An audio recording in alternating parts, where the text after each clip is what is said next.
have talked about Europe that needs its own military, an army of Europe. UK, Europe, and USA.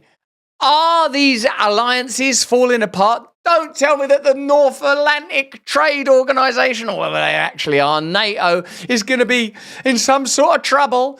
Not NATO. We work so hard for NATO. How I love me NATO. Maybe you remember the days where Biden said if we would send troops or get militarily involved, it would mean World War III, for Christ's sake. That's an actual quote. The idea that we're going to send in offensive equipment and have planes and tanks and trains going in with American pilots and American crews, just understand, and don't kid yourself, no matter what you all say, that's called World War III. Maybe you remember Condoleezza Rice saying that they planned, the United States interest, to take over the business of shale gas, where Russia was able to transport gas to Germany. Over the long run, you simply want to change the structure of energy dependence. You want to depend more on the North American energy platform, the tremendous bounty of oil and gas that we're finding in North America. You want to have pipelines that don't go through Ukraine and Russia. For years, we've tried to get the Europeans to be interested in different pipeline routes. It's time to do that. Maybe you remember all of these things. Maybe you've got getting a sense now that whatever you're told about the Ukraine-Russia conflict, it's worth investigating it for yourself. In a way, I see this conflict as a peculiar inheritor of the cynicism we learned to adjust to during the pandemic period. Don't trust them. Investigate everything they said. They're probably lying. They're probably trying to get control by telling you that they're helping you. Basic sort of paradigm. Now, Keir Starmer, who's the leader of my country, the United Kingdom, is standing on a flimsy mandate, dreadfully unpopular. It seems that there are prime ministers waiting for him to whether that's Farage or, well, actually, I struggle to think of another potential replacement, but he don't look super stable. Now, this guy who's very unpopular, whether it's his handling of the Southport murders, jailing of Tommy Robinson under what seemed like sort of dubious and manipulative conditions, his weak stance on immigration, his campaign lies about no further taxation, he don't seem to be the kind of person, the kind of man who people will be willing to die for. But that's what he's asking for. He's saying that Britain should be willing to send our sons and daughters into war to support what increasingly seems like a globalist agenda rather than a humanitarian mission. Can you trust them? The dude said he would resign if it was proven that he broke COVID laws, and I don't see how giving him vocal lessons is a necessary emergency piece of key work. And he broke laws so that he could have essentially voice coaching. So can we trust Keir Starmer? Do you want to die for Keir Starmer? Let me know in the comments and chat, because he wants you to die for him. Let's look at that story. For 3 years, the war in Ukraine has pitched Russia against the West. Now, for the first time, the British Prime Minister has explicitly said that he's prepared to deploy British peacekeepers in Ukraine. And he's expected to put pressure on European leaders to do the same at today's emergency summit in Paris. Can we send troops, though? Isn't that like we can't do that. Could we call them peacekeepers? Get a bit more voice coaching. Can we call them peacekeepers? If we call them peacekeepers, maybe people won't recognise that it's troops. The Prime Minister said the UK has already committed £3 billion a year until at least 2030. But it also means being ready and willing to contribute to security guarantees in Ukraine by putting our own troops on the ground if necessary. I don't say that lightly, but I have had some voice coaching, so hopefully you can understand me. I'll put some bloody peacekeepers up your pipe, and I'm going to get them sausages back. Here comes the peacekeepers. I do not say that lightly. I feel very deeply the responsibility that comes with potentially putting British servicemen and women in harm's way. Today's meeting in Paris was called by the French president after it emerged that European leaders had not been invited to peace talks between America and Russia. I've also recently had an AIDS test just to show what can be done. Which could start as early as tomorrow, and strong hints that US support could be scaled back. Trump first come powerful, 2015, 2016, and it's like, oh my God, is this dude going to win? And I was like, no, Trump, you can't have Donald Trump as president. That's what I remember thinking. It's ridiculous. It's absurd. Then I started to feel this way. Well, at least it will expose the true nature of politics if you have a kind of demagogic, populist, in-your-face, bombastic, hyperbolic leader who runs in a kind of a tycoonish, macho way. At least it'll expose what politics has become. It will show politics to itself. Now, how I see him is he's just like a no bullshit person. It's like, why are you going to invite Europe to that people? It's obviously this. It's like, look, Zelensky, we ain't going to continue supporting you, so you're going to have to come to some sort of deal. Putin, don't go too far, mate, because we're tooled up and all. It's like, in a sense, it's the kind of, how are you going to find some essential truth amidst all this bureaucracy and submerged resource-based interests, all the CIA bases and weapons stuff and the Burisma relationships and the Black Rock and all that? All of these sort of insidious and seeping interests that have been masked by the humanitarian rhetoric in the Ukraine-Russia conflict are being exposed. And I think it's them that's going in spasms of righteousness at the prospect of the war being curtailed. I can't get Julian Assange's message out of my mind. The purpose of the Afghanistan war is not to win it, but to perpetuate it. The function of government is to take your money, public money, and to put it into the hands of private companies. The goal is to use Afghanistan to wash money out of the tax bases of the United States, out of the tax bases of European countries, through Afghanistan and back into the hands of a transnational security elite. That is the goal, i.e. the goal is to have an endless war, not a successful war. In the instance of war, the Pentagon distributes contracts through military-industrial complex companies. You know the names of them by now. And that's the once you've sort of seen that, once you've felt that, once you've understood that, you can't ever trust them. And you know that even an organisation like Sky, they're ultimately affiliated with the interests of the British government. Even if they sort of snipe and snide and nibble and bite on the sidelines, ultimately these are establishment interests anyway. We're in this miraculous new age where all of the foundations are getting shaken, all of the institutions are getting the reckoning and examination that they've long required. That don't mean that what's replacing it is going to be even better, frankly. There's all sorts of mad risks that we have to contemplate and consider. But at least there's a level of authenticity and a degree of integrity in the brazenness of, say, for example, Trump in particular. I think he wants to stop fighting. I see that. We spoke long and hard. Steve Witkoff was with him for a very extended period, like about 3 hours. I think he wants to stop fighting. They have a big, powerful machine. You understand that. Britain and France have always seen themselves as America's closest allies in Europe. But after days of chaotic briefing by the White House, both are now pushing back against Washington, insisting that peace talks must include Ukraine and its security must be guaranteed. Exactly what a European-led peace force would look like remains unclear. If you are still at a point in your understanding of politics where the language European peace force don't ring alarm bells, you ain't been paying attention.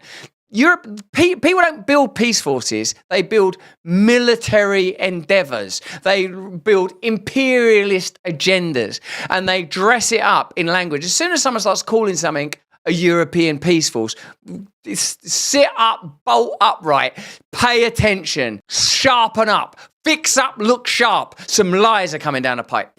Senolytics are the biggest discovery for promoting healthy aging. The aging process obviously isn't our friend, unless I suppose, there's eternal life. But while we're here, we want to be energetic and productive. That's why I use Qualia Senolytic with science-backed ingredients that have helped me feel, I would say, 15 years younger in a matter of just months. Everyone accumulates senescent cells, known as zombie cells. These senescent cells are old and worn out and not fulfilling a useful function for our health, but they take up space and nutrients from our healthy cells.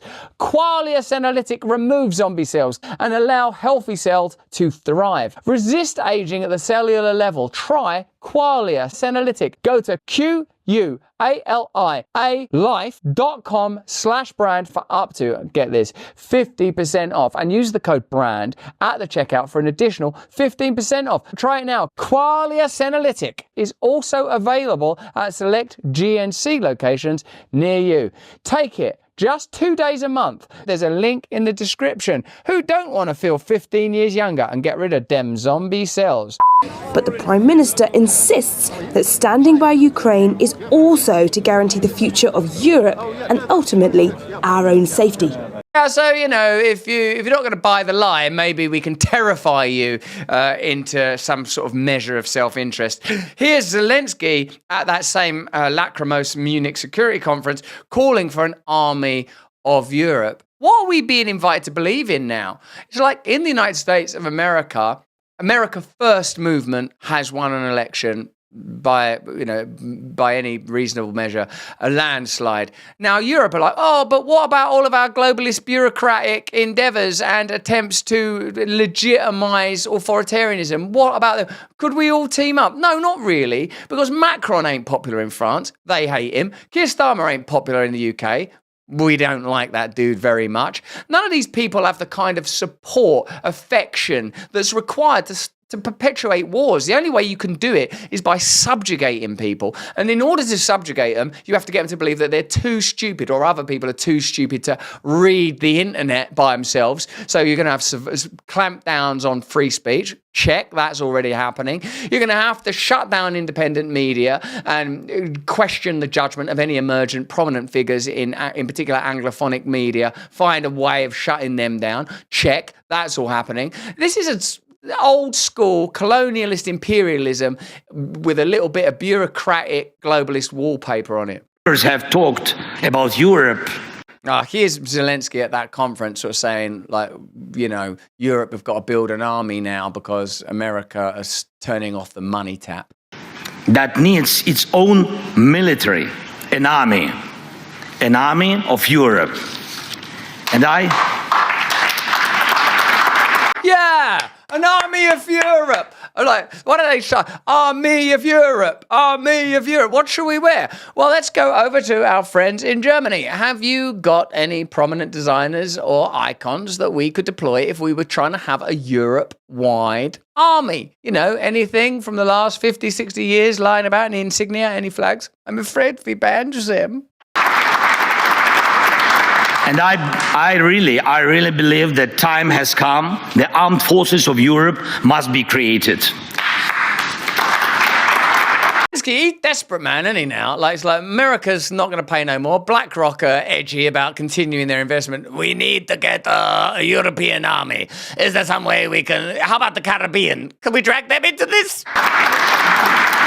This is not harder than standing firm against Russian attacks, as we have already done. But this is not just about increasing defense spending as a GDP ratio. Money is needed, of course, yes. Of course we want your money, but more than that. But money alone will not stop an enemy assault. People and weapons don't come for free. But again, it's not just about budgets. It's about people realizing the need to defend their own home. Coming together like that Coca-Cola advert in one glorious army for one beautiful Armageddon. Come on, get on board with my vision, everybody. My vision for hell, for bringing hell to earth. Okay, here on NBC, legacy media outlet, Zelensky claims that Russia are on the rampage and they will occupy all Europe. And we need to build an army. Would you mind joining an army? The risk that Russia will occupy Europe is 100%. Well, 100%. That's not actually a risk anymore. That's a fact. You can live with that. If the United States pulls out of NATO, Russia will occupy Europe. Yes, so not all the Europe. They will begin from those countries, as I said, who are big our friends, but small countries who have been in the USSR and the Soviet Union. They will begin and will... One way that this conflict could be brought to an end would be by supporting the domestic population of Ukraine through true humanitarian measures and assuring Putin that Ukraine won't join an increasingly obsolete and near-defunct NATO. That's why Keir Starmer, the UK Prime Minister, is doing just that, offering assurances that under no circumstances will Ukraine be allowed to join NATO. What's the point in provoking Putin?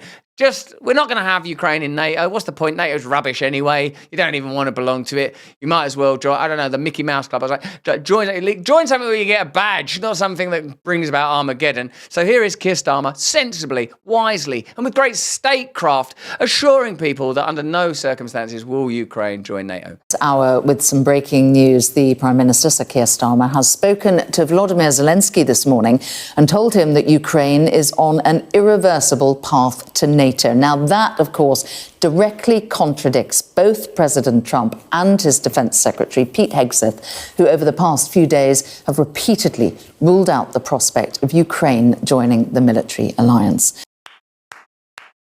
Well done. You've simultaneously found a way to provoke two global superpowers, the United States of America and Russia. Why don't you say that China's a shithole? Why don't you add that? We got the full set.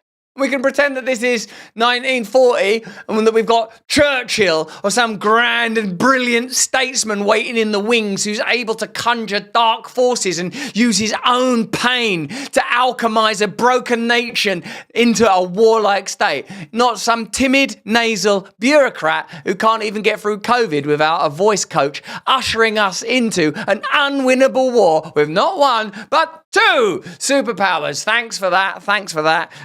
Who knighted that guy? Who gave that guy a knight hole? How does this system work? I like this too.